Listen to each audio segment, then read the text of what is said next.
The Old Testament has a whole bunch of kings. You've got Solomon, who's the son of King David, who is like the poster boy king. And on his deathbed, he tells little boy Solomon, do good stuff like your dad. Also, avenge my death. So, Solomon prays to God for wisdom, and God's like, that's a dope idea. So, Solomon gets really wise and rich, and he writes a book called Proverbs, which is basically like Twitter, but without all the Russian bots. But then, eventually, Solomon does some stuff that's less wise. There's greed and lust for power. He starts worshipping gold cows, and that ends badly. Then you get his son Rehoboam, who, again, does the whole greed, lust for power thing. Then, because of that, the whole country of Israel splits apart, which is obviously not ideal. He also does the whole gold cows thing again.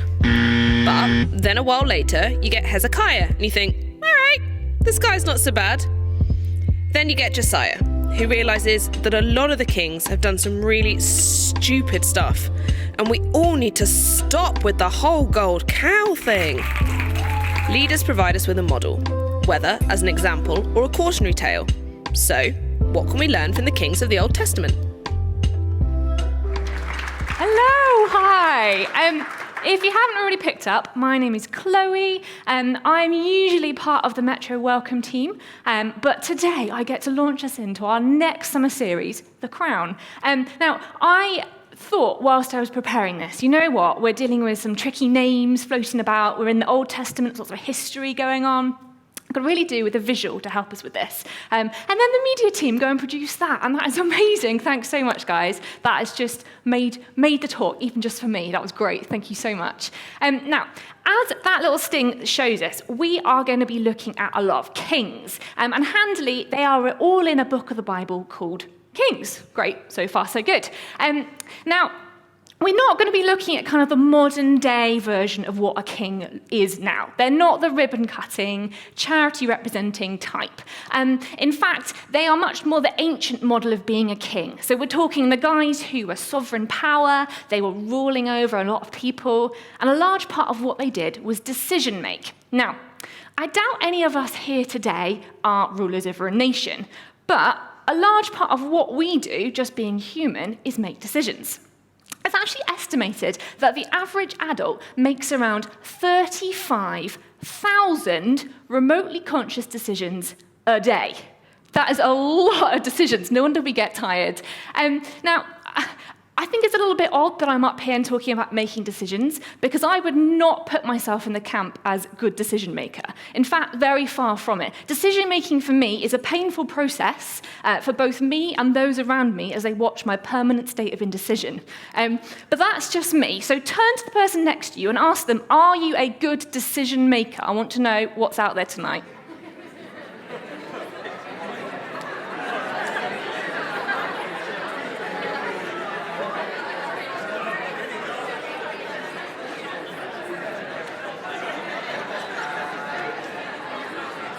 Okay, great. Enough decision-making for you guys.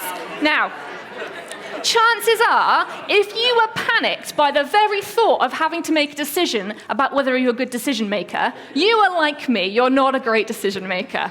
But sat amongst us tonight are going to be some different types of decision maker. It's generally thought that there are around 3 different types of decision makers around. So listen up and see which one you think you fit with. Now, first up tonight, we've got you gut instinctors. Now, you are the fantastic ones who straight away, you're great with the spontaneity, you can make quick decisions. You are good at the snap judgments, you just go with how you feel in a given situation, and you make the decision. It's all sorted, no hassle.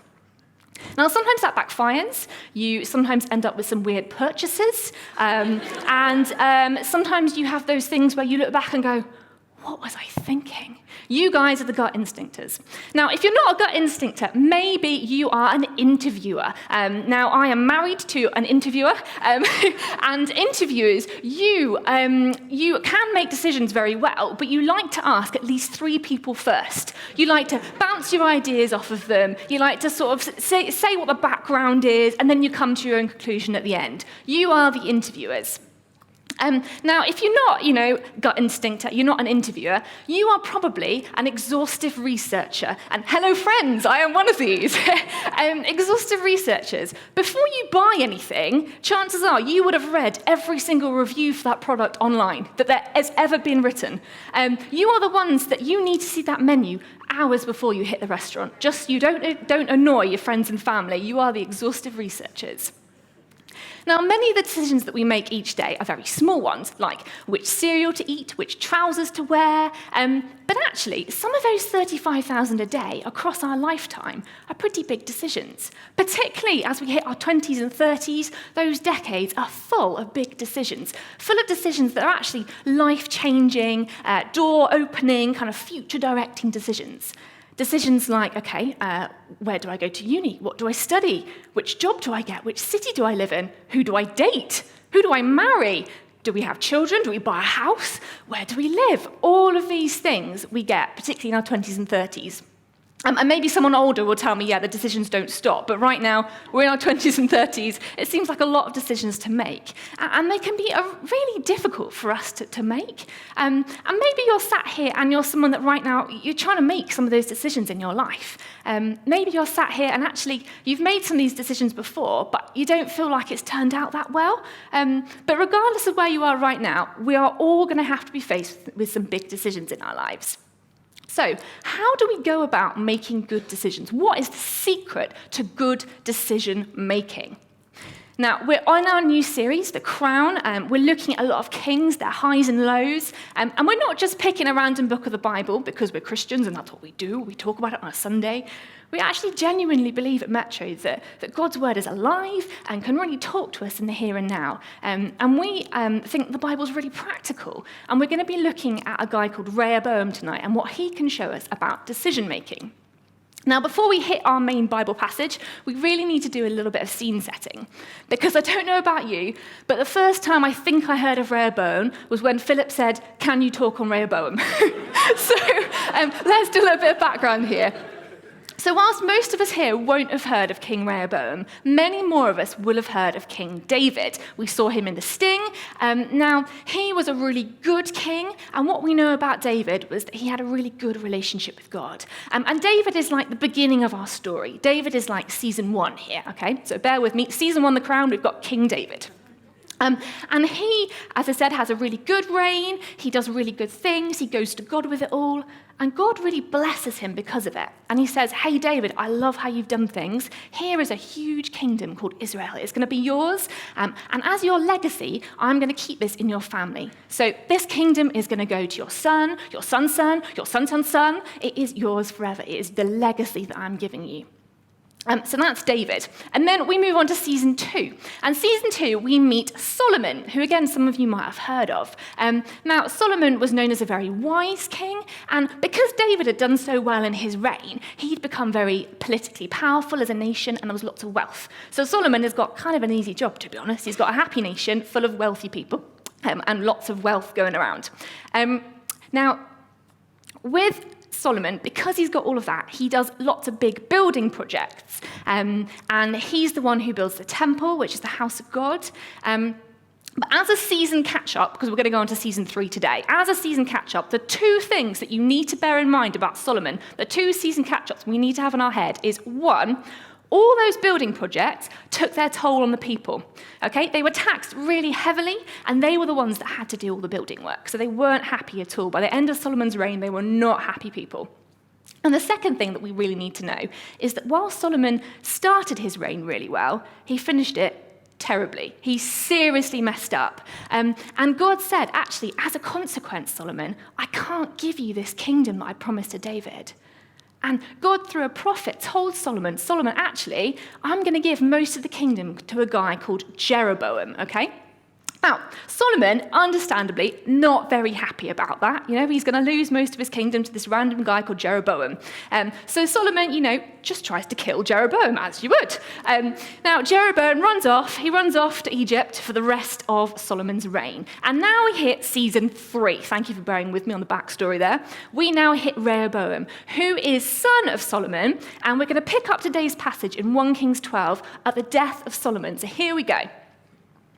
Rehoboam went to Shechem, for all Israel had gone there to make him king. When Jeroboam, son of Nebat, heard this, he was still in Egypt, where he had fled from King Solomon. He returned from Egypt. So they sent for Jeroboam, and he and the whole assembly of Israel went to Rehoboam and said to him, "Your father put a heavy yoke on us, but now lighten the harsh labor and the heavy yoke he put on us, and we will serve you." So right at the beginning of the story, we have Jeroboam, recently crowned as king, but he's got a few problems on his hands. He's got the problem that the people are deeply unhappy with what's gone on under the reign of Solomon, and he's also got the previously ousted Jeroboam back on the scene. And straight away, he's got a decision to make. The people are saying, look, we're not happy with what's gone on. Can you change that for us? Can you make life a little bit better for us? And we're going to look today about how he went about making that decision. So first up, Rehoboam does this.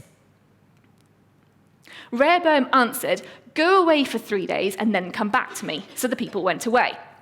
Now we might think, you know what, that's a bit of a cop-out, Rehoboam. You basically just tried to get rid of the problem. You've just told them to go away. But actually, what he does here is really wise. Having just become king, there must have been loads of pressures and stresses and demands on his time and his thinking power.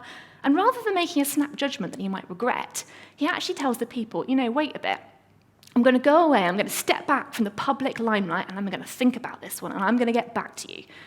And this is really wise advice for us as well, particularly those of you who think you're gut instinctors. Actually, you know that when you take a step back from a decision and you mull it over a bit, chances are you're less likely to have that "what was I thinking" after it. It's good to take time to make the decision. At the moment, we're painting bits of our house, and we're trying to decide what colour to paint the walls, which is great fun. It's peak adulting. I love it. Now, you go to B&Q and you pick out a little card of the colour that you want, and you go, yes, this is definitely the colour. And then you get it home, and you start painting, and you go, that is not the colour we chose. That nice light sage green is more like a fluorescent green that you get down the middle of toothpaste. That has not gone well. Because really, we all know what you need to do with paint is you take it home, you get a tester pot, you paint it on lots of the walls, you look at it in different lights, when you're feeling different moods, just to avoid that, what was I thinking? And the same is true with our decision-making. When we take that step back from the heat of the moment, and we look at our decision in different lights, and when we're feeling different moods, we generally avoid that "what was I thinking?" So first, top tip from Rehoboam about how to be a good decision maker is this: take time out so that we can mull it over. Now, you guys here who are exhaustive researchers, right now you're thinking, yeah, no, I've got that down. I am so good at the taking time out. I could write a book on taking time out. But actually, we can flip this around a little bit here, because Rehoboam doesn't just take time out. He actually sets himself a deadline as well. He doesn't say go away indefinitely. He gives himself 3 days because he knows that the people need an answer. He knows that he can't just remain stuck where he is. And exhaustive researchers, don't we get stuck? Sometimes we're so fearful that we're going to make the wrong decision that we just don't make a decision at all. We get stuck. So second top tip from Rehoboam is set a deadline. So far so good. We've got take time out, set a deadline. Let's see what he did next. Then King Rehoboam consulted the elders who had served his father, Solomon, during his lifetime. "How would you advise me to answer these people?" he asked. They replied, "If today you will be a servant to these people and serve them and give them a favorable answer, they will always be your servants." So far so good. We've got some really good things going on here. We've got take time out, we've got set a deadline, and the next thing we've got is get advice. Now, at this point, we all go, right, Chloe's got her 3 points. That looks pretty straightforward to me. We can leave now, right? Like, we can all go home early because she's got it sorted. We've got our 3 points from Rehoboam. They're practical. Let's just leave. Let's keep going in the passage. But, not so good. A little bit of a problem here. Rehoboam rejected the advice the elders gave him and consulted the young men who had grown up with him and were serving him. He asked them, "What's your advice? How should we answer these people who say to me, 'Lighten the yoke your father put on us'?" The young men who had grown up with him replied, "These people have said to you, 'The father put a heavy yoke on us, but make our yoke lighter.' Now tell them, 'My little finger is thicker than my father's waist.'" My father laid on you a heavy yoke. I will make it even heavier. My father scourged you with whips. I will scourge you with scorpions. Now, this isn't the scorpion, the creature. This is like a whip with loads of metal bits in it designed to inflict even more pain. So here we have the lads all gathered around Rehoboam, and they're like, you're the man, you've just become king, this is going to be great. Now, you show them who's boss. You show them who's got the power. And that little quote there, my little finger is thicker than my father's waist, is a very polite way of saying what was actually originally intended. It was clearly a very prudish translator. Let's just say it was a very laddish comment, and he's not talking about his little finger. Bible for you, okay. So, how did this turn out? Place your bets. Is this going to be good or bad? Yeah, not so good. So let's take a look. Right. 3 days later, Jeroboam and all the people returned to Rehoboam as the king had said, come back to me in 3 days. The king answered the people harshly, rejecting the advice given him by the elders, and he followed the advice of the young men and said, my father made your yoke heavy. I will make it even heavier. My father scourged you with whips. I will scourge you with scorpions. So the king did not listen to the people, for this turn of events was from the Lord to fulfill the word the Lord had spoken to Jeroboam, son of Nebat, through Ahijah the Shilonite. And that's just that little bit at the end around a prophet going to Solomon, who was Ahijah, and said that Jeroboam's going to get the kingdom. So that's what that's about. Let's continue.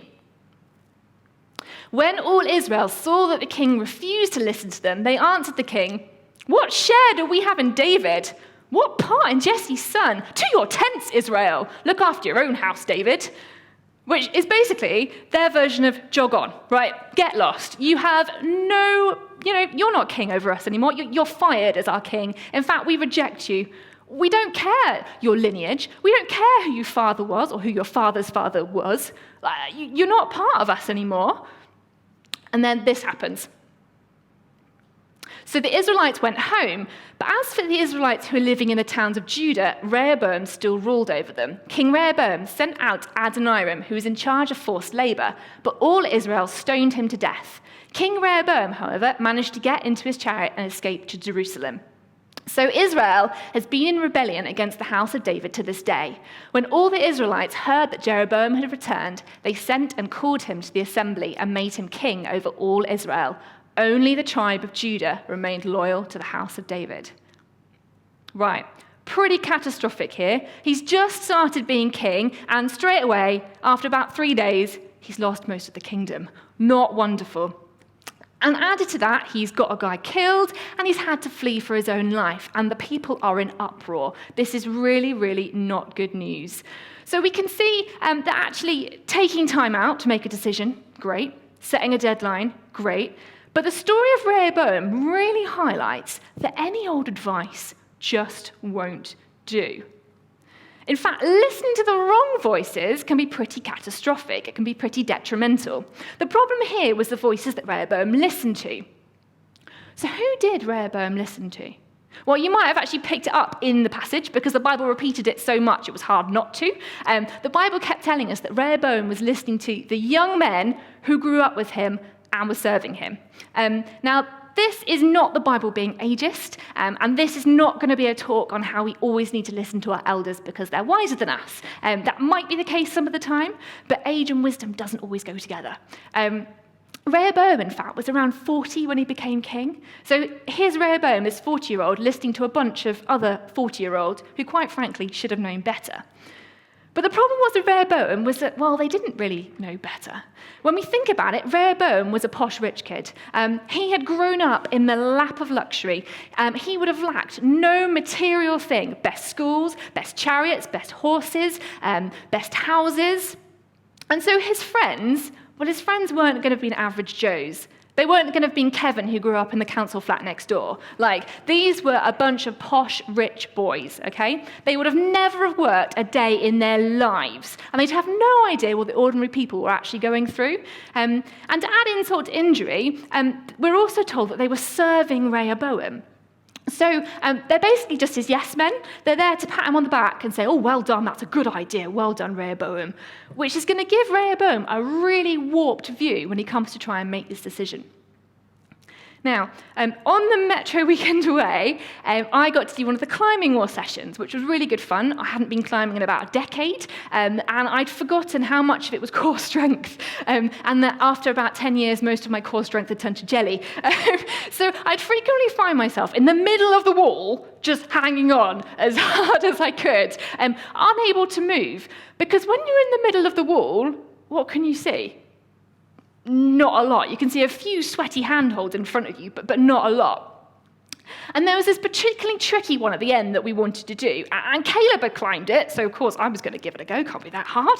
And I really relied on the people around me, the people at the bottom, calling out what I needed to do, because I couldn't physically see any of the handholds. But they were like, "Oh yeah, Chloe, just put your foot down on the purple one just below your left leg and push yourself up." And I got to the top. And the same is true with our decision-making, right?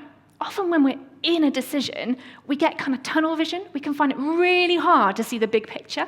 And we can really need trusted voices around us to help us see the bigger picture. The problem is with Rehoboam is he didn't have those people around him, and he didn't listen to them. And Rehoboam's story, amongst many, many others in history, show us the dangers of listening to the wrong voices. They show us the dangers of listening to the people who have got the same background as us, the same experience of us, the same understanding of the world as us. So that point there on get advice, we're going to need to change that one. We need to have get wise advice. There we go, brilliant, get wise advice. Now, Rehoboam wasn't particularly great at this. So how do we go about getting wise advice? What does the Bible say is a good way of getting wise advice? How can we learn to do that? Well, really ironically, some of the best bits of the Bible for finding out how to be a wise person are in the book of Proverbs, which was in our sting. Now, the irony of this is that Proverbs was mostly written by a guy called Solomon, who was Rehoboam's dad.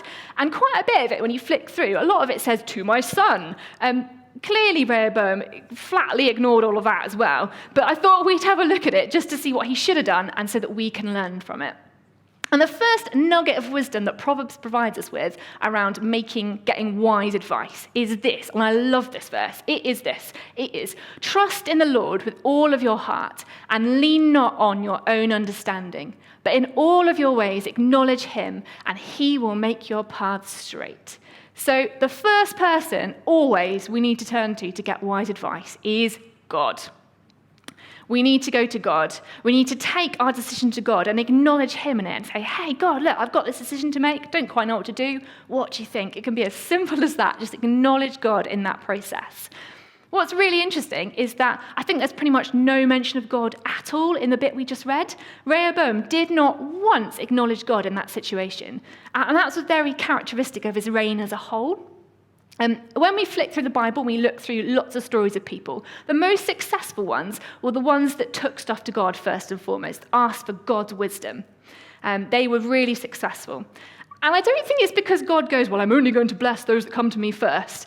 But it's simply the fact that actually God knows that our view as humans is very climbing wall view. It's very tunneled, very blinkered. We can often fail to see the big picture around us. And God made us and loves us, and he can see the bigger situation around us. He can see that actually that job that we're deciding whether we want or not isn't going to exist in 6 months' time. He can see that actually that person that we, thinking about dating isn't particularly healthy for us to be dating. We need to go to God with this stuff. And I think what's really cool is that God says, "Lean not on your own understanding." It's like he's saying to us, don't stick in the middle of the climbing wall, gripping on for dear life. Lean not on your own understanding. Ask me to be that trusted voice that's calling out the next arm rest, the next foot pit to push you up. Ask me to do that. That's really great. Now, as an exhaustive researcher, that verse is one of my favorite verses, and I'd absolutely recommend you guys to learn it, to commit it to memory, because it means as an exhaustive researcher that as long as I know that I've gone to God with my decisions, that I've sought his advice, I've acknowledged him, and that I'm trying to do things his way, I need not have any fear about stepping out and making that decision, because I've acknowledged God. God promises me, "I will make your path straight." In another translation, it says, "and God will direct your paths." So if that's you today and you're You're an exhaustive researcher. Learn that promise. Commit it to heart. It's groundbreaking and decision-making changing. It's good stuff. Now, the second nugget of wisdom that we can find in Proverbs around getting wise advice is this. It goes, walk with the wise and become wise, for a companion of fools suffers harm. Now, this pretty much sums up Rehoboam, right? He hung out with some pretty foolish people, and it had disastrous results. Did not go well for him. What's interesting when we flip it to us is that I don't think any of us would say, yes, I hang out with fools regularly and I listen to fools. It seems like a bit of a strong word. But I've been really challenged when I've been thinking about this, how often inadvertent advice creeps in from the wrong people. I had a situation at work recently that I was really annoyed about, and I was sort of sharing it in the office, and one colleague of mine got quite militant about it and was like, oh, you should take it to your union, and you should fight the bosses, and they shouldn't do this, they shouldn't do that. And actually, when I stopped and thought about the advice she was giving me, I realized that actually she had not got very far in her career. She had not made herself any friends or done herself any favors by the way that she had acted in her career. So actually, probably not the best person for me to take advice from. But also things like, how much do we get sort of that inadvertent advice from that well-meaning colleague around our relationships? That, oh, I wouldn't put up with you, that if I were you, or you should date around, or you should do this, you should do that. It just happens, right? It's constantly these voices that are coming into our heads. All those friends that are like, yeah, just pay for that holiday, buy it. And you know that they're constantly in their overdraft. We're listening to these people. So really, to get wise advice, I know it sounds really simple. We not only need to go to God, but we also need to go to wise others. So how do we get wise others in our lives? You might think, actually, I do have wise other people in my life. That's great. But I'm going to say that actually being at church is a pretty good place to start in getting some wise others' advice. We're really keen at Metro that everyone here has a mentor. So going into the sort of new academic years, we start back in September, get a mentor. They're really good people who are wise in godly ways and can help you navigate some of that big stuff. They're not going to have all the answers, but they want to listen to you and they want the best for you. And that's just great people to have in our lives. When we've got that climbing wall view, we don't want to ask the people next to us what they can see, because they're not going to be able to see much either. We don't want to ask the people who are at the bottom and have failed to get to the top. We don't want to ask the people at the bottom that we know just want to see us fall off and flail around a bit. Actually, we want to ask the people at the bottom who've been there and done it, who have succeeded. Our mentors are often people who are slightly further on in their journey than we are. And it's just great to go to people and go, hey, you've done that well, whether that's your mentor or not. How did you do it? I love the way you handled that relationship, or I love the way you handled that conflict. You dealt with that so well, or financially, you seem to be doing really well. How do you do it? All these practical things. Go to people like that, ask them. Because friends are great, but often they've also got that climbing wall view. They can see what we can see. So actually having people outside of that situation to speak into our lives can be really, really helpful. And also I think hubs are a really healthy place for us to be. They're often full of people who aren't just like us. And sometimes that can be a bit annoying because we've got different viewpoints and different worldviews. But that's really healthy for us to have people who don't see things just how we see things. Really good for our decision making as well. Now, we've got to acknowledge, just to finish, that actually Rehoboam did go and try and get some wise advice. He did go to the elders, but then flatly ignored what they said and went to his peers anyway.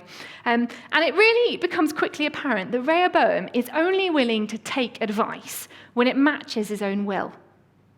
He's gone to the elders, he hasn't liked what they've said, and he's moved on. He sort of gives the illusion of trying to do what's right, but really all he's looking for is agreement for a decision he's already made. And again, isn't that really uncomfortable in our own lives? We love it when we go to people and they're like, yeah, Chloe, you're not being unreasonable. But when people turn around and go, yeah, actually, no, I don't think you're right here, we get a bit defensive or grumpy or even outraged, and we go, well, I'm not going to you next time for advice, I'm going to ask someone else. And we need to ask ourselves, particularly if you're an interviewer here tonight, ask yourself, am I genuinely open to advice, or am I just looking for someone to agree with me? Am I looking for advice, or am I just looking for approval for something I've already decided? And the same is true not only when we go to other people for advice, but when we ask God for advice. When we look at his word to us, the Bible, are we just going to pick and choose the bits that fit in with what we think already? Or are we actually going to be open to his advice and his leading? The outcome for Rehoboam for just seeking approval was huge. He couldn't undo the fact that he split the kingdom. This kingdom never goes back. This is always how it is because of his need for approval rather than genuinely getting advice, genuinely listening to people.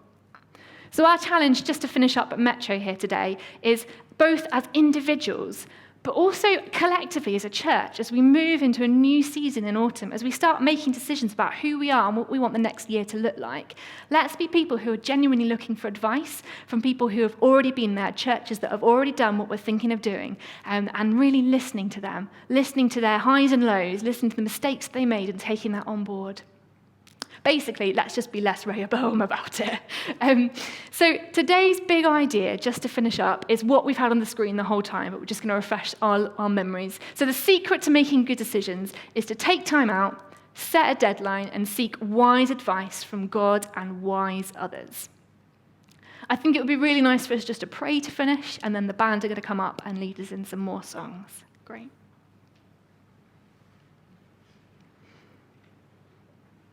Heavenly Father, I thank you so much for the honour that it is to open up your Bible together. I thank you that even though we're looking at ancient kings, that they speak such amazing things into our modern reality. God, I thank you for the practical things that Rehoboam can teach us about decision making. God, I pray that you would, you'd help us take time out to make decisions, that you'd help us to be decision makers where we trust you and we seek you first.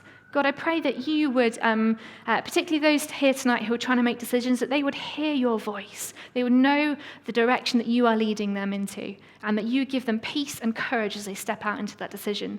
God, I pray for all of us that you put wise others around us, that we be able to encourage each other, listen to each other, and that we will be a people group who genuinely are up for advice and not just approval. Amen.